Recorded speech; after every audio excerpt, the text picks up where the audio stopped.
Allô Caro, coucou. Et ça c'est Coconouille. Allô Coconouille. Bonjour, je m'appelle Chloé Desgagnés, je suis en équipe avec Rosemary Van Widen et aujourd'hui j'aimerais vous présenter notre plan stratégique de contenu pour notre nouveau média, le pluriel.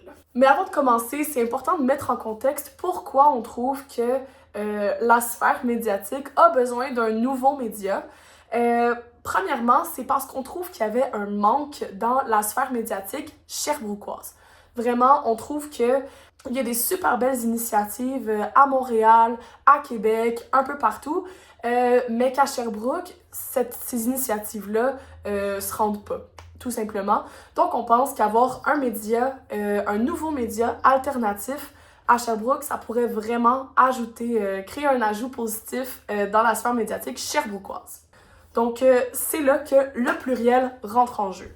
C'est certain qu'on s'est inspiré de Alexplique pour créer un média alternatif et rejoindre les jeunes là où ils se trouvent, donc sur les réseaux sociaux. Mais avant de se lancer, le pluriel, c'est quoi? C'est un média d'information alternatif et sherbrookois qui tente de rendre l'information régionale d'ici accessible, engageante et pertinente pour les jeunes dans un contexte de crise médiatique. Donc, notre objectif principal, c'est de vulgariser l'information, créer des formats brefs, mais complets, et en général, de garder la population au courant, au jus de l'actualité. Donc, notre objectif, c'est de vulgariser l'actualité tout en créant des formats qui sont brefs, mais qui sont complets pour bien informer la population sherbrookoise. Donc, on va avoir un objectif d'informer, mais aussi d'éduquer sur l'actualité locale à travers des formats qui sont dynamiques et adaptés aux habitudes de consommation. Et ça, c'est dans un objectif de rejoindre les gens là où ils se trouvent, donc sur les réseaux sociaux. Finalement, l'avantage des réseaux sociaux, c'est qu'on va pouvoir facilement mesurer l'engagement, le succès de notre initiative en suivant les indicateurs de performance, donc les KPIs, qui sont vraiment précis, comme le temps de visionnement, le nombre de sauvegardes, le nombre de clics, etc. Donc, notre public cible, c'est les jeunes adultes qui ont entre 18 et 35 ans, qui sont à Sherbrooke, mais aussi en Estrie. Donc, notre objectif principal va être d'informer sur l'actualité locale, mais notre sous-objectif va aussi être d'éduquer le public cible sur les enjeux en Estrie. On souhaite mettre l'emphase sur le partage et la vulgarisation de l'actualité locale. Donc, on va avoir différents contenus pour réussir et atteindre ces objectifs. Donc, notre premier format qu'on aimerait mettre de l'avant, c'est des vidéos courtes. Parce que les vidéos courtes permettent une polyvalence dans la création du contenu. Ces contenus sont compatibles avec plusieurs plateformes. Donc, on a Instagram, on a TikTok, on a Facebook. C'est des contenus qui sont courts, qui sont parfaits pour garder l'attention, tout en étant concis, mais en pouvant aller en profondeur également. Donc, c'est parfait pour le type de contenu qu'on souhaite mettre de l'avant, qui a pour but d'informer rapidement notre public cible sur l'actualité locale. Même si, sur les réseaux sociaux, on le sait, c'est un environnement compétitif, il y a une possibilité de viralité, du moins pour les gens qui sont dans la région. Aussi, l'actualité permet une production régulière, puisqu'elle est tout le temps en continu, elle est tout le temps en mouvement. Donc, ce type de contenu est parfait pour l'engagement rapide et la découverte. Les KPI qu'on va viser pour les vidéos courtes, ça va être le temps de visionnement, les partages, les sauvegardes, mais aussi les réactions aux vidéos. Ensuite de ça, on a les carousels qui vont aussi être un format qui est assez accessible et intéressant pour vulgariser de l'information et informer les utilisateurs sur un sujet XY.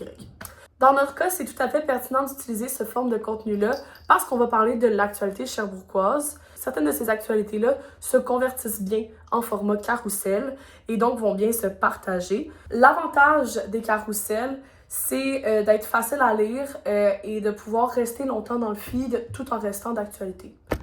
Pour les carousels, les KPI qu'on va regarder, c'est les partages, les sauvegardes, le temps d'engagement, le taux de clic et le taux d'engagement. Donc, pour le ton qu'on souhaiterait utiliser, ça va être un ton qui va être assez simple, pas de mots compliqués.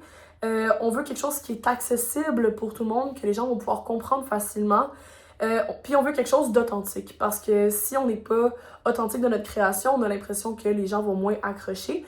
Donc ça va être important de rester soi-même. On veut aussi mettre l'emphase sur On veut aussi mettre l'emphase sur la vulgarisation et l'accès à l'information tout en restant objectif et critique dans le partage de ceci. Premièrement, pour nos vidéos courtes, la plateforme de prédilection qu'on a choisie, c'est Instagram parce que l'ADN de la plateforme mise sur l'inspiration et sur l'aspect visuel, donc quelque chose qui est esthétique. L'audience principale, c'est la Gen Z puis les milléniaux, fait que c'est exactement dans notre tranche de public cible. Aussi, c'est une plateforme qui est majoritairement consultée sur un appareil mobile, donc ce qui permet une accessibilité beaucoup plus facile. Aussi, ces plateformes-là sont principalement utilisées sur des appareils mobiles, donc ça permet un accès ultra facile à l'information, à notre contenu. L'utilisation de vidéos courtes pour l'actualité permet aussi de créer un lien direct avec l'auditoire, avec des réponses qui sont quasi instantanées. Avec cette plateforme, on souhaite créer une communauté qui est active et on souhaite recevoir du feedback pour pouvoir s'améliorer dans le temps. Ensuite, pour les contenus, les vidéos courtes, on a décidé d'y aller également avec TikTok parce que c'est une plateforme qui est beaucoup utilisée par la Gen Z. C'est une plateforme qui est super pertinente pour suivre les tendances, que ce soit au niveau des sujets qui sont plus spécifiques ou pour des thématiques de l'actualité en général. Le storytelling peut être captivant et intéressant à exploiter dans le cadre d'un média d'information sur des réseaux sociaux. Ensuite de ça, on voulait également diffuser des carousels, donc c'est certain qu'on va y aller avec Instagram parce que, encore une fois, il y a une grande partie de notre audience, de notre public cible qui se retrouve sur cette plateforme-là. De plus, encore une fois, c'est du contenu qui est consulté sur des appareils mobiles, donc on the go, vraiment, on peut avoir accès à l'information et avoir un accès optimal à notre public cible. Ça serait intéressant d'utiliser les carousels Instagram pour des actualités qui sont soit plus longues, qu'on a besoin de plus de détails, ou plus courtes, où est-ce qu'on peut y aller vraiment rapidement avec juste un petit carrousel. On pense que la force des carousels, ça va être de miser sur le côté esthétique et la lisibilité. Pour la diffusion des carousels, on voulait aussi y aller avec Facebook parce qu'il y a plusieurs communautés locales qui se retrouvent sur cette plateforme-là. On sait qu'il y a des groupes, on sait qu'il y a des personnes de tous les âges. Donc, on sait que notre groupe cible se retrouve également sur Facebook. On va aller chercher des milléniaux de cette manière-là. Facebook, même si notre public est axé 18-35 ans, ben Facebook, ça reste une plateforme assez grand public. Donc, on sait que les 18-35 ans se retrouvent également sur cette plateforme-là, même si c'est pas une plateforme de prédilection pour eux. De plus, il y a la possibilité de partager des liens supplémentaires au besoin pour appuyer l'actualité dans le carrousel. Et au niveau local, il y a beaucoup de potentiel de visibilité. Donc, notre stratégie de contenu pour garder un certain engagement, premièrement, on va faire une diffusion hebdomadaire d'un recap de l'actualité quotidienne. Donc,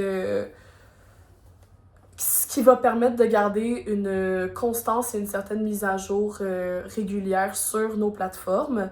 Et ensuite de ça, on va faire des Reels et des carousels régulièrement en suivant l'actualité, soit le jour même ou le lendemain, pour rester à jour sur l'actualité régionale.